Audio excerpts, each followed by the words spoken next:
જય શ્રી કૃષ્ણ મિત્રો, આપ જોઈ રહ્યા છો યુટ્યુબ. આપ સૌનું મારી યુટ્યુબ ચેનલમાં સ્વાગત છે. મિત્રો, આજે આ વિડીયોમાં આપણે સાંભળવાના છીએ તારીખ 18 ફેબ્રુઆરી 2026થી લઈને 19 માસ સુધી ચાલતો ફાગણ માસની મહાત્મ્ય વિશે. જે આનંદ અને ઉલ્લાસનો માસ છે. ભગવાન શ્રી કૃષ્ણને પ્રિય છે ફાગણ માસ, જે કે ફાલ્ગુની નક્ષત્ર યુક્ત હોય. ભગવાન શ્રી કૃષ્ણને ઘણો પ્રિય છે. આ માસમાં ભગવાન શ્રી કૃષ્ણના 3 સ્વરૂપની પૂજા થાય છે. એક તો બાલ સ્વરૂપ, યુવા સ્વરૂપ અને જગતગુરુના રૂપમાં. આ માસનો રંગ ઉત્સવ ભરેલો માસ કહેવાય છે. આ ફાગણ માસના મહાત્મ્ય વિશે આપણે આ વિડીયોમાં જાણીશું. જો આપને આ વિડીયો પસંદ આવે તો લાઈક કરજો, શેર કરજો, કમેન્ટ કરજો. આપણા ચેનલ પર પહેલી વખત જોઈ રહ્યા છો તો સબસ્ક્રાઈબ કરી લેજો, જેથી આવનારા નવા વિડીયોની માહિતી આપ સુધી તુરંત પહોંચી શકે. ધન્યવાદ. મિત્રો, ફાગણ માસના ભગવાન શ્રી હરિ નરસિંહ જન્મ લીધેલો માટે નરસિંહ જન્મ ઉત્સવ રૂપમાં આ ફાગણ માસમાં આપણે ઉત્સવ મનાવીએ છીએ. હોળિકા દહન રૂપમાં આ ઉપરાંત ભગવાન મહાદેવ સાથે પણ ફાલ્ગુની માસ જોડાયેલો છે. ભગવાન મહાદેવ કે કામદેવને ફરી સજીવન કર્યા હતા. આ ફાગણ માસ દરમિયાન રંગ ઉત્સવ પણ ઉજવાય છે અને નવા નવા પુષ્પો પણ પ્રકૃતિ ખીલે છે. કહેવાય છે કે ફાગણ માસના ચંદ્રદેવનો જન્મ થયો હતો, માટે ચંદ્રદેવની પૂજા પણ આ માસમાં ખાસ કહેવાય છે. કહેવામાં આવે છે કુંડળીમાં રહેલ ચંદ્ર દોષ હોય અથવા ચંદ્ર નબળો હોય, માતનું સુખ કે સ્ત્રી સંબંધી સુખ મળતું ન હોય તો નિયમ ચંદ્રદેવની પૂજા ઉપાસના કરવાથી લાભ પ્રાપ્ત થાય છે. એ ઉપરાંત ઉપાય અને તહેવાર. આ માસ વિધિ વિધાનથી જો વ્રત ઉપવાસ કરવામાં આવે તો સુખ શાંતિ પ્રદાન થાય છે, સકારાત્મક પ્રભાવ પ્રાપ્ત થાય છે. ભગવાન શિવની આરાધના પ્રતિદિન કરવી જોઈએ. શિવલિંગની પૂજા ઉપાસના કરવી જોઈએ. શિવલિંગ ઉપર જલ અર્પિત કરીને મહાદેવનો મંત્ર જાપ કરવાથી જીવનમાં શુભતા આવે છે. અને આ માસ દરમિયાન જરૂરિયાતમંદને સામર્થ્ય અનુસાર ભોજન કરાવીને વસ્ત્ર દાન આદિ આપવાથી જીવનમાં સમૃદ્ધિ આવે છે. ગૌ સેવા કરવાથી, ગાયને લીલું ઘાસ અર્પિત કરવાથી, બળદની સેવા કરવાથી અત્યંત પુણ્યના ભાગી બનીએ છીએ. ફાગણ માસમાં ધીરે ધીરે ઉનાળાની ઋતુ પણ આરંભ થાય છે.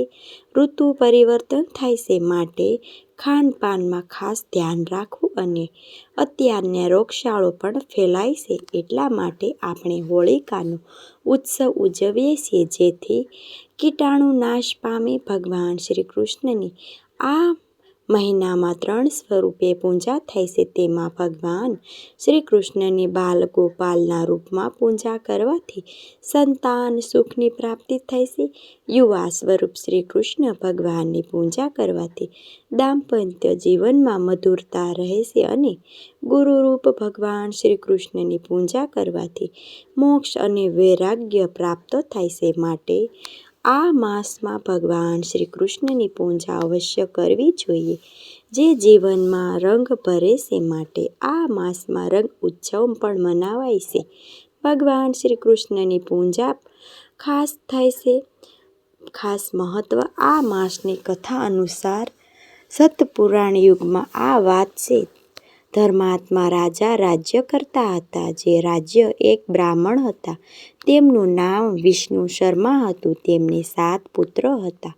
જ્યારે વિષ્ણુ શર્મા વૃદ્ધ થયા ત્યારે તેમણે તેમની વહુઓને કહ્યું, હે વહુઓ, વૃદ્ધ થયો છું, ભૂખ્યો રહી શકતો નથી અને શરીર પણ અશક્ય છે. માટે જે હું ગણેશજીનું વ્રત ને નિયમ લીધું છે કે આપમાંથી કોઈ પણ એક વહુ આ ગણેશજીનું વ્રત કરે તો હવે હું આ વ્રતને છોડી શકું. જ્યારે સંતાનોની વહુના કહે ત્યારે નાની વહુએ સસરાજીની વાત માની અને વ્રત લેવાની વાત પણ કરી.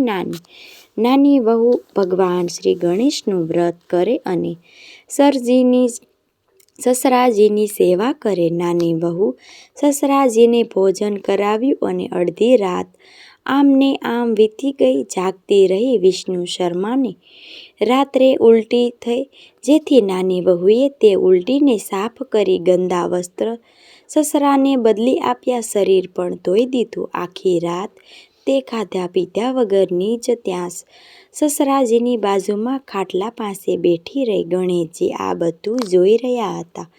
ત્યારે ભગવાન શ્રી ગણેશજી પ્રસન્ન થઈને દર્શન આપે છે. નાની વહુને અને સસરાનું સ્વાસ્થ્ય પણ ઠીક કરી દેશે. વહુની જીવન પણ ધન ધાન્યથી પરિપૂર્ણ કરી દેશે. તપસ્યા વહુઓને પણ આ જોઈ તે નાની વહુ ગણેશજીનું વ્રત કર્યું, તેથી તેને ફળ્યું છે. સર્વેએ વહુઓ પણ ગણેશનું આ વ્રત કરવા લાગી. ગણેશજીનું વ્રત સાચા મનથી ફાગણ માસમાં જે કોઈ ભક્તો કરે છે તેની મનોકામના પૂર્ણ થાય છે. જોકે ફાગણ માસમાં પણ શુદ્ધ પક્ષ અને વદ પક્ષની ચતુર્થી તો આવે છે, ત્યારે ગણેશજીનું વ્રત થાય છે. પરંતુ ગણેશજીનું વ્રત દર બુધવારે પણ થાય છે. સ્કંદ પુરાણમાં કહેવામાં આવ્યું છે કે આ માસમાં શિવજીની શિવલિંગની પૂજા કરવાથી મોક્ષની પ્રાપ્તિ થાય છે. ભગવાન શ્રી કૃષ્ણની લીલા કથા સાંભળવાથી, લીલાનું ગાન કરવાથી, પ્રભુને હૃદય મનથી ભાવથી મંત્ર જાપ કરવાથી, પૂજન કરવાથી અથવા તો ધર્મના માર્ગ પર સત્સાયના માર્ગ ઉપર ચાલવાથી ભગવાન શ્રી કૃષ્ણની કૃપા પ્રાપ્ત થાય છે. ઈશ્વરની પૂજા આપ જ થાય છે. માત્ર મૂર્તિઓ પૂજા કે પછી ઉપરની પૂજા નથી કરવાની. આપણે હૃદયમાં પણ ઈશ્વરને બિરાજમાન કરવાના છે અને ઈશ્વરના ગુણને આપને સાક્ષાત્કાર, તેનું ગુણ આપણે અંદર મનાવવાના છે, ઉતારવાના છે, જીવનમાં ઉતારવાના છે. ત્યારે ઈશ્વરની પૂજા સાચી પૂજા કહેવાય છે. ભક્તો શ્રી રામજીની પૂજા કરે છે. તે શ્રી રામજી જે ગુણ મર્યાદા પુરુષોત્તમ તરીકે એ ગુણને જો જીવનમાં ઉતારીએ તો પ્રભુ કૃપા અવશ્ય કરે છે. ભગવાન શ્રી કૃષ્ણ તો પુરુષોત્તમ હતા. ચાહે કોઈ પણ લીલા ગાન કે કથા સાંભળે એ પ્રભુ કંઈક ને કંઈક આપણને શીખવાડતા જ રહે. ખાસ કરીને ગીતાજીમાં જે વચન પ્રભુએ તે જીવનમાં ઉતારવા દરેક સમસ્યાનું સમાધાન પ્રાપ્ત થાય છે. હવે રહી આરોગ્ય વાત, આરોગ્ય પ્રાપ્ત થાય એ અર્થે વ્રત કરાય છે, નહીં કે આપણે ઈશ્વર માટે વ્રત કરીએ છીએ. આપણે આપણા સ્વાસ્થ્ય માટે માનસિક શારીરિક કષ્ટ દૂર થાય છે માટે વ્રત કરીએ છીએ. જ્યારે પશુ બીમાર પડે છે ત્યારે તેઓ ભૂખ્યા રહે છે, તેને કુદરતી જ્ઞાન છે. જ્યારે મનુષ્ય બીમાર પડે છે તો વધુ પડતું જ ખાઈ લે છે અથવા તો વધુ પડતું ખાવાથી બીમાર પડે છે. જેવું ન હોય તે પણ ખાય, એટલે કે બીમાર પડે. માટે પશુ માટે પણ એટલી જ સમજણ છે કે તેઓ બીમારીથી કેવી રીતે બસે. આ મનુષ્ય પણ માટે બુદ્ધિ, પરંતુ સ્વાસ્થ્ય જે જીભમાં છે તે મુકાતો નથી. માટે સકારાત્મક પ્રભાવ માટે અને પ્રભુની કૃપા પ્રાપ્ત કરવા માટે આ મહાપ્રભુ સેવા અર્થાત પ્રભુના ગુણો તો અર્જિત કરવા જ છે, સાથે જ દાન પુણ્ય કરીને પણ પુણ્ય કમાવવું છે. ખરાબ આદત છે તેનું છોડવાની. ફાગણ મહિનાનો હિન્દુ ધર્મમાં ઘણો પવિત્ર માસ છે. આ દરમિયાન તામસિક ચીજ છે તે ત્યાગ કરવી જોઈએ, જેથી આપણને વિચાર સારા રહે. આ માસમાં હોળી કષ્ટ આવે છે તે 8 દિવસ ભગવાન શ્રી નરસિંહ આરાધના થાય છે. નરસિંહ ભગવાનની ભક્તો આરાધના પૂજા કરે છે. જેમને હિરણ્યકશ્યપને મોક્ષ પ્રાપ્ત કરાવ્યો હતો, ભગવાન પ્રહલાદજીની રક્ષા કરી હતી અને ભગવાન નરસિંહનું આ 8 દિવસ સુધી પૂજન યજન કે ભક્તો કરતા રહે છે, અખંડ જ્યોત પ્રગટાવે છે. ઘરમાં ભગવાન નિશ્ચિંત નામની તે ઘરમાં કે તેને લોકોના જીવનમાં તંત્ર મંત્ર બાધા આદિથી રક્ષા પ્રાપ્ત થાય છે. ભગવાન શ્રી હરિએ આમ તો ઘણા જન્મ ગ્રહણ કર્યા છે આ ધરતી લોકને ઉગારવા માટે ભક્તોની રક્ષા અર્થે, પરંતુ ભગવાનનું નૃસિંહ અવતાર તે ઘણો નાનો છે. અવતાર નાના સમય માટે, ટૂંકા સમય માટે, છતાં પણ નૃસિંહ ભગવાને જે ભક્તો પૂજા આરાધના કરે છે તેની ઉપર લક્ષ્મી પર નારાયણ કૃપા સદૈવ બનાવી રાખે છે. મિત્રો, મને સાંભળવા માટે ધન્યવાદ. આપ સૌને મારા જય શ્રી કૃષ્ણ.